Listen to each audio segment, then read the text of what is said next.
Welcome back everyone. Welcome to civil services study. Test number 447 लगाते हैं UPSC civil services prelims के लिए। Focus करेंगे इंडियन पॉलिटी के प्रश्नों पर। तो चलिए स्टार्ट करते हैं।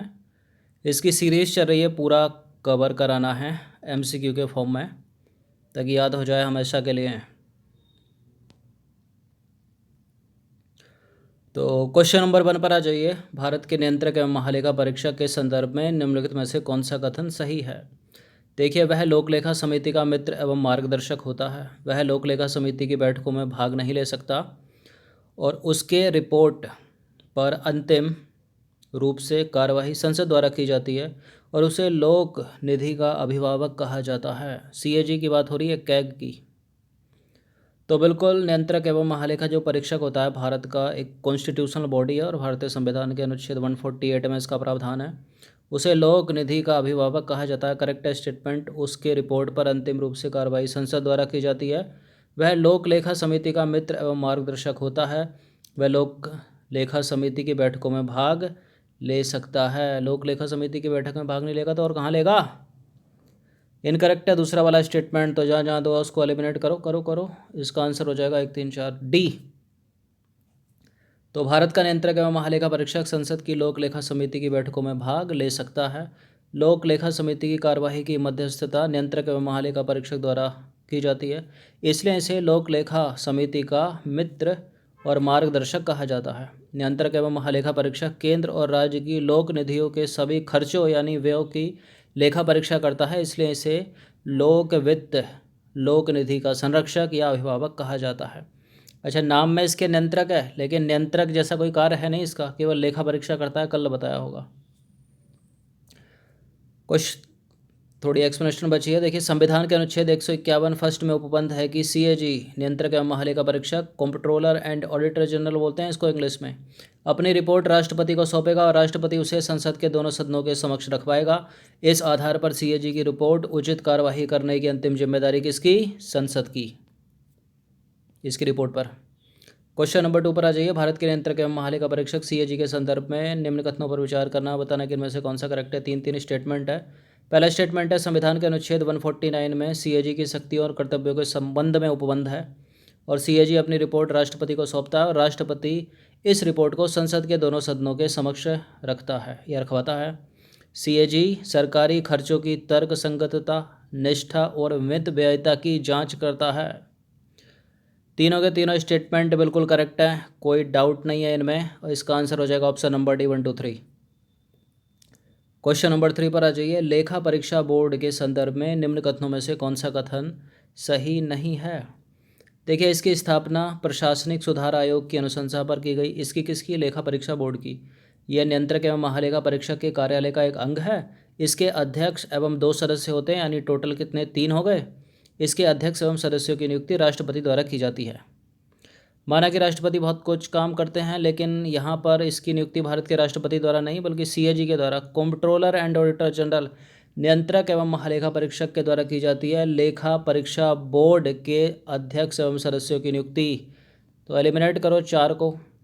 फर्स्ट करेक्ट है, सेकंड करेक्ट है, थर्ड करेक्ट है और फोर्थ है इनकरेक्ट और ढूंढना है इनकरेक्ट, तो इसका आंसर हो जाएगा डी। तो विकल्प डी सही नहीं है। लेखा परीक्षा बोर्ड के अध्यक्ष, कथन 4 सही नहीं है, होगा ना यहाँ पर। विकल्प डी तो सही है, कथन 4 सही नहीं है।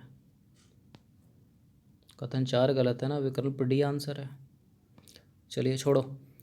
तो लेखा परीक्षा बोर्ड के अध्यक्ष एवं सदस्यों की नियुक्ति नियंत्रक एवं महालेखा परीक्षक यानी कैग सीएजी के द्वारा की जाती है, न कि भारत के राष्ट्रपति के द्वारा। इस बोर्ड की स्थापना, किस बोर्ड की स्थापना, लेखा परीक्षा बोर्ड की स्थापना भारतीय प्रशासनिक सुधार आयोग की अनुशंसाओं पर 1968 में की गई।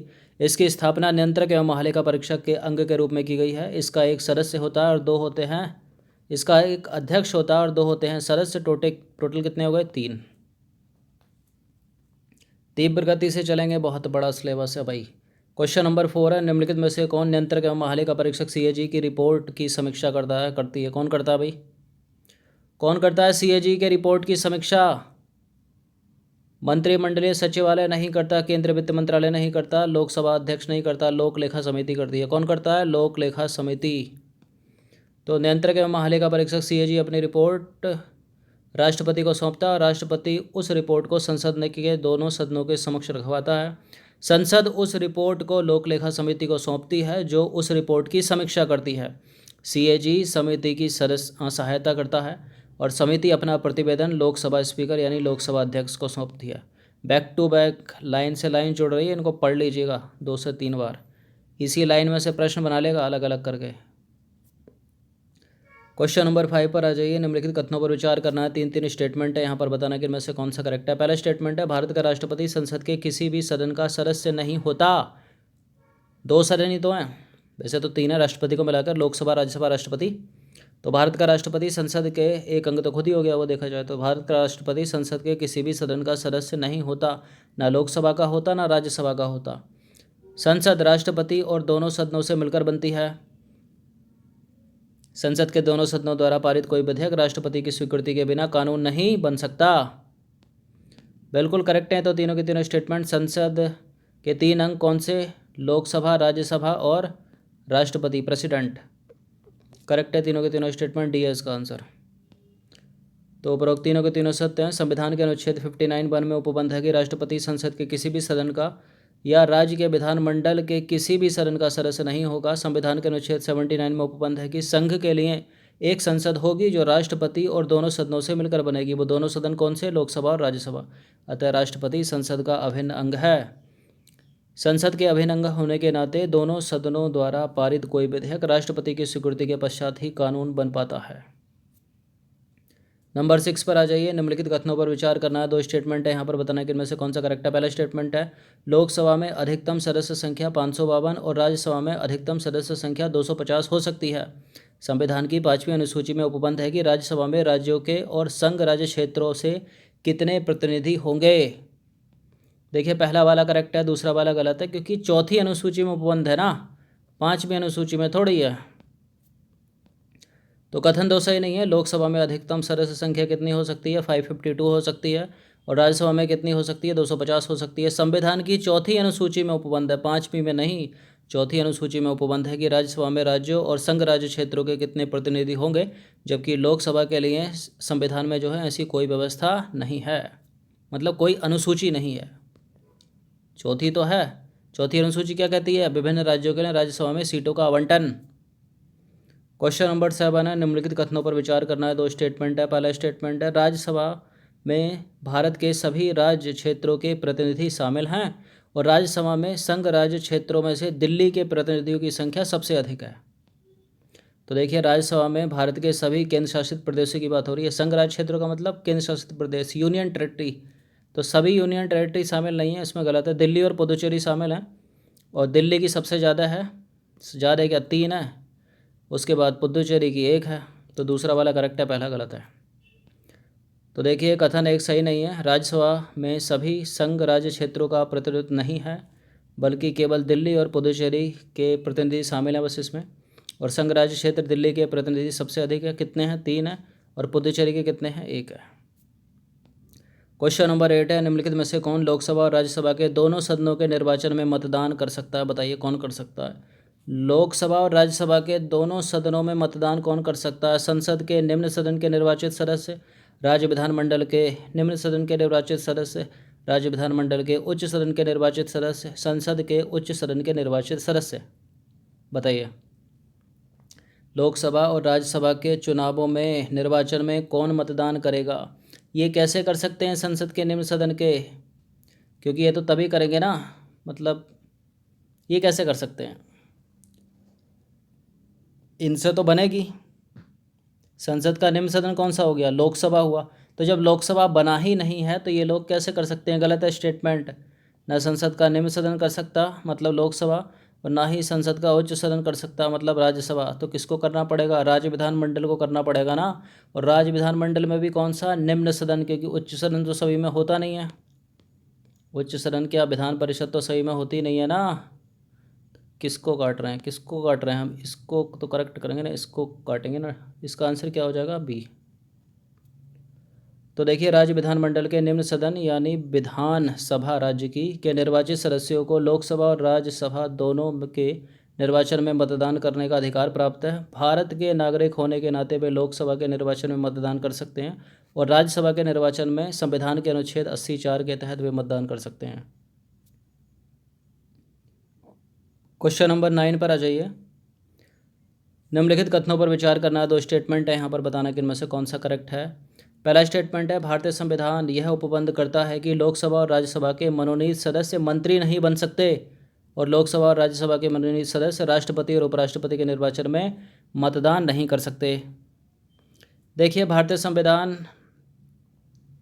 ऐसा कुछ उपबंध नहीं कर सकता, मतलब नहीं करता है कि लोकसभा और राज्यसभा के मनोनीत सदस्य मंत्री नहीं बन सकते। गलत है, स्टेटमेंट बन सकते हैं।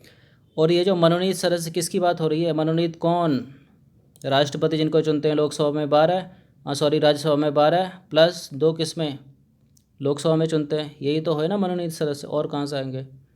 अब ये जो हैं ये तो उपराष्ट्रपति के चुनाव में तो ये मतदान करते हैं ना, राष्ट्रपति के चुनाव में तो नहीं करते हैं क्योंकि राष्ट्रपति खुद ही चुनता है इनको। तो गलत है फिलहाल दोनों के दोनों स्टेटमेंट, क्योंकि यहाँ दोनों लिख रखा है राष्ट्रपति और उपराष्ट्रपति के निर्वाचन में मतदान नहीं करते। गलत है स्टेटमेंट, क्योंकि ये राष्ट्रपति के में नहीं करते लेकिन उपराष्ट्रपति के में तो करते हैं ना। डी है इसका आंसर। तो दोनों के दोनों गलत हैं। राज्यसभा के 12 और लोकसभा के 2 सदस्य राष्ट्रपति द्वारा मनोनीत किए जाते हैं और संविधान इन्हें मंत्री बनाने से मना नहीं करता, अर्थात वे मंत्री बन सकते हैं। राज्यसभा और लोकसभा के मनोनीत सदस्य उपराष्ट्रपति के निर्वाचन में मतदान कर सकते हैं किंतु राष्ट्रपति के निर्वाचन में मतदान नहीं कर सकते, याद रखिएगा। क्वेश्चन नंबर 10 पर आ जाइए। निम्नलिखित कथनों पर विचार करना है। पहला स्टेटमेंट है, राज्यसभा के सभी सदस्य राज्यों की विधानसभाओं के सदस्यों द्वारा निर्वाचित होते हैं और राज्यसभा के राज्यों का प्रतिनिधि उनके क्षेत्रफल के अनुपात में किया गया है, जिसकी चर्चा संविधान की 4वीं अनुसूची में की गई है। 4वीं अनुसूची में तो की गई है चर्चा, लेकिन क्षेत्रफल के आधार पर नहीं है भैया, जनसंख्या के आधार पर है। गलत है दूसरा वाला स्टेटमेंट। पहला वाला भी गलत है, सभी सदस्य थोड़े ही मनोनीत भी तो करेंगे राष्ट्रपति 12 को, तो काटो दोनों को। डी है इसका आंसर। तो उपरोक्त दोनों के दोनों गलत हैं। संविधान राज्यसभा के कुल देखिए 250 सदस्यों में से 238 सदस्य राज्यों की विधानसभाओं के सदस्यों द्वारा निर्वाचित होते हैं, जबकि 12 सदस्य राष्ट्रपति द्वारा मनोनीत किए जाते हैं और राज्यसभा में राज्यों का प्रतिनिधित्व उनकी जनसंख्या के अनुपात में किया गया है, जिसका उपबंध भारतीय संविधान की 4वीं अनुसूची में किया गया है, क्षेत्रफल के आधार पर नहीं कि किस राज्य में कितनी सीटें होंगी, है ना। राज्यसभा में सीटों का आवंटन विभिन्न राज्यों के लिए संविधान की कौन सी अनुसूची में? 4वीं अनुसूची में। 12 अनुसूचियां हैं, सबकी सब इम्पोर्टेंट है, अच्छे से आपको पता होना चाहिए किसमें क्या है। तो 10 प्रश्न थे इंडियन पॉलिटी के मोस्ट इम्पोर्टेंट, हमने तीव्र गति से देखे। इतनी ही तीव्र गति से चलना पड़ेगा। बड़ी मोटी सी किताब है लक्ष्मीकांत, MCQ के फॉर्म में तोड़ना है सबको। चलिए, धन्यवाद।